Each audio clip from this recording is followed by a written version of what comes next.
Cos le go bhcódas ní sé OMP agus siú é Leabhar-mheas agus an leabhar go bheasa go níú an céim seo le Simon Scarrow Centurion ce go minic is a bhíim sé ag smíanamh faoi impireacht na roimhe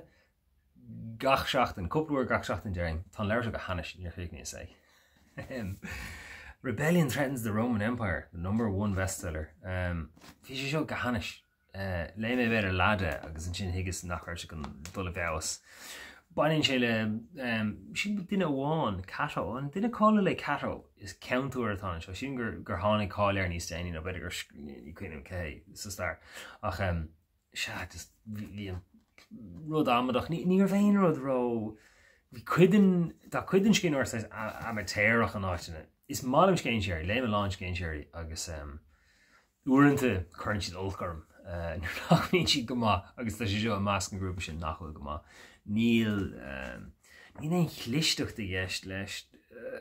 níl an taction rá an chreide tá an taction sais lábh nó lipasta nó cinálín ní credim ní eicem sé é an ggursaís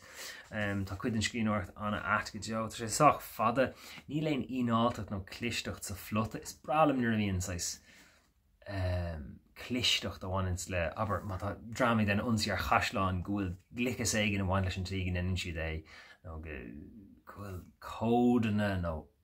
bailí rúnda isteach agus gúil rudí glice gur gád á thorla chun ach ní léon rud mar sin a gceistin seo sin plíocht atá agus dair as a leh mar sin ní fóling an cean ára seo chuirde. So má tá mé.